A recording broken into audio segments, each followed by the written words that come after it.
What is up, guys? Bogsley here, back again with another Flesh and Blood video. Today, we're talking about Kano and Blitz. A lot of people are saying Kano is dead, Kano is over in Blitz because of the snapback and the stir ban, but I disagree with that. I think Kano is fine. I think losing Stir the Aether Winds is annoying, but I don't think it kills the deck. So let's take a look at the announcement. So, Snapback is suspended until the scheduled announcement of Skirmish Season 5. Same with Stir the Aether Winds. I personally think that Stir is not a Kano problem, that is an Icelander problem. I think Icelander pushed out Stir the Aether Wind. However, let's look at my Kano list that I've been bringing to all the skirmishes and all the local events in my area. If you take a look here, you can see that Snapback didn't even make the cut in red or in yellow. I think Snapback is a fine card. However, look at that. It's not even in the deck. So losing Snapback, in my personal opinion, is not a huge loss. While Snapback is very good, I don't think it's needed, to be completely honest. Snapback is one of those cards that, while it's in your hand, it can get some damage off. But I don't want it that much. I would rather play off the top on their turn, and on my turn, I don't want a snapback in my hand. I would rather just Forked Lightning, or Voltic Bolt, or Sonic Boom, or Lesson in Lava. There's so many better cards that I want in my hand that I want to go play off the top on your turn, play a card on my turn, your turn, my turn, and just keep this cycle up where you're doing arcane damage on both turns to really put the pressure in. So losing Snapback, no deal at all. Nothing. I do not care that Snapback is banned. While it's good, I think Kano should have kind of looked away from that for a while now, at least in Blitz. In CC, it's a whole nother beast. Let's look at Stir the Aether Winds. Stir is a card that I play two of, and I think Stir taking the ban isn't really about Stir. I think it's about Forked Lightning.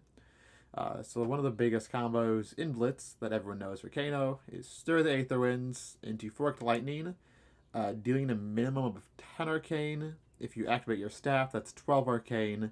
Very good combo, don't get me wrong, that combo is insane. So, you lose Stir. That hurts a lot.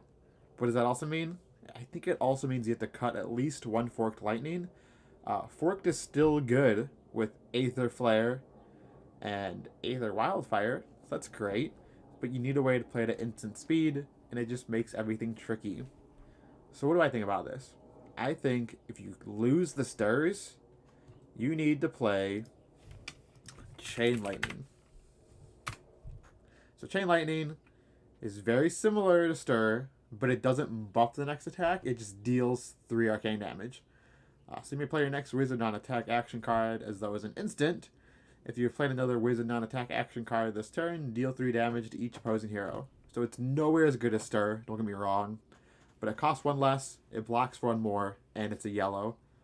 So I personally think right now, what we want to do with this deck list is cut both Stirs and put in 2 Chain Lightnings. This might not be the perfect result, but it lets us play off the top, it lets us play from hand, and I think it's worth testing. Granted, we can go back to this. This is a stage 1 deck list, and where I think the Kano deck needs to go after these bannings. And now I said, we should probably cut 1 Forked Lightning, because Forked gets a lot worse without the Stir combo. The risk of this is if you draw a Forked Lightning early and you block with it, you suddenly lose your Forked combo. But I think with the Aether Flares and the Aether Wildfires, you can still get there without the Stir Forked combo. The question is, what card do you want to replace it with? And I've been thinking about this for a while now because there's a lot of good cards. The easy one is Scolding. You can just try to go more on their turn, play the Scolding on their turn, and be fine. However, a card I think people aren't talking about enough is Reverberate. I play 2 blues right now, and I think you can make the argument to play 2 reds and then just play 1 Chain Lightning. What does this do? It lets you play more on their turn again, or you can double spell them on your own turn. So you can go Staff, Reverberate, that's for Arcane, and then let's say they take 2, you can play another card from your hand, so you can double spell them, go like Reverberate into a Lesson or into a Sonic, Hopefully they block some of the reverberate damage, and then your Sonic or your Chain can come over the top. It's also good if you have a Blazing Aether in your hand, even. Like, there's so many cards that you can just sneak out there. Like, any of the reds, you want to go, like, activate Kano, Reverberate on top, perfect. Play Reverberate for 4. They take 2 on their turn, Flash and an Aether Spindle. You know, just, it lets you get that combo off. Whereas, again, it's not as good as Stir the Aether Winds was. But I don't think Kano's dead. I think Kano's still in a great spot. And if you're going to a local Blitz event, I say give this a shot. So here we go. Just the deck list I'm going to be running personally at my next Blitz event, which is Saturday, so I'll let you guys know how that goes. 2 Aether Flares, 2 Aether Spindles, 2 Wildfires, 2 Blazing Aethers, 1 Forked Lightning. Again, it loses its value. This might be a mistake. 1 Nourishing Emptiness, a card that every Kano player should be playing in their Kano list. Even in CC, a 1 of is amazing. 2 Red Reverberates. Like I just said, this card is great off the top, and it's great on your own turn. It's not as good as Stir is, but I think it makes the cut. 2 Tome of the Aether Winds, 2 Voltic Bolts, 1 Chain Lightning. This is a test slot. I was playing 1 Chain Lightning before. I ended up cutting it just because Stir was better, and I didn't have the room. Now that we lost Stir, I think it's worth running 1 of. We will test that and find out. 2 Lesson in Lavas, 2 Sonic Booms, 2 Tome of Fendels. And now for the blues. This is the most interesting part of the deck, in my opinion, because the blues are so flexible of what they can do. 1 Aether Flare, 2 Scoldings. This card is always better than it seems. It's a blue, it blocks for 3, and it deals 4 damage. French kiss. Good all around. 2 Energy Potions, 1 Eye of Ophidia, 2 Gaze the Ages. Amazing card. Pick up your foils of this card if you haven't already. I have 3 foils. I love this card. It is beautiful. 2 Potions of Deja Vu. I think there was a buyout on TCG Player in the past few days. I picked up my copies about $4 each, and last I looked at like 13. So guys, if you do not have your potions yet, go out there, buy your potions before they keep going up in price, because it is insane. 2 Blue Reverberates. Same as the Reds. If you can get on their turn for 2 Arcane and try to sneak out something else, it's great. If not, it blocks for 3 and it's a blue. That's fine. 1 Scour. Now that I'm thinking about it, we should probably cut this Scour now that Viscera is no longer a thing. But worst case, it's a blue that blocks for 3. I need to see what the meta looks like before I say to cut this for sure.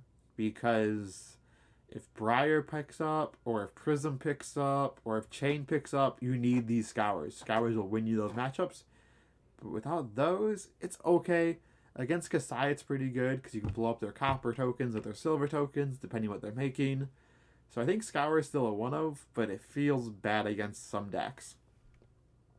2 Blue Voltic Bolts. This card, I think, is the next blue to go. It's fine. It deals 3. It blocks for 3. It's fine. And 2 Zippity Zaps. A lot of people ask why you play Zap. Zap makes your Aether Wildfire turns just so much better. If you can go like Aether Wildfire off the top into just a Zap, that represents 9 damage right there if they don't block any of it. And if you activate Staff, it can represent 11 damage. It's just a very good, cheap combo. You want the 0 cost cards in your deck. I've thought about running red Zaps. I just don't have the room for it, as you can see. For equipment, I believe the only equipment that you really need is Tunic, Melicarpus Node, English is hard, Storm Striders, and Talismanic Lens. Gambler's Gloves are fine against like a KO or a Reinhardt if you think they're going to be rolling a lot, because some Brute players, they love to roll their dice, and if they do, the gloves can come in handy. 1 Skullcap. I almost never board in Skullcap. It is very rare. Most of the time I just want the opt 2. I want to go for the kill. I want to punish them as fast as possible. 1 Crucible. This is the only weapon you need. Let's be real. Crucible is what you're playing. But for the memes, I put in the Talishar. I'm sure there's a meta where Talishar is correct in Kano. I don't think we're currently in it. But if you want some physical damage to just start throwing at them, you can play the Talishar. It's fine. It's not great, but it's fine. This is what I would be playing if you wanted to play Blitz tomorrow night. I think Kano's still in an insane spot. With Viserai gone, I think getting knocked down a little bit is okay. I think your matchups are still all winnable, still all fine. Let me know in the comment section down below what you guys think about this deck list. And let me know what you're bringing in Kano, because there's so many ways to build this deck right now that you could really bring anything. Hit that like and subscribe button if you guys want more Flesh and Blood content. I'm on Team Ascent, so I will be practicing for the Pro Tour for the next few weeks. You might not hear from me, but I'm going to try to get a New Jersey Pro Tour vlog up with all the Team Ascent guys if they're okay with it. So stick around for that, and I will see you guys in the next one. Bye-bye. Oh my god, hit end. Oh my god, I didn't hit end. Oh my god.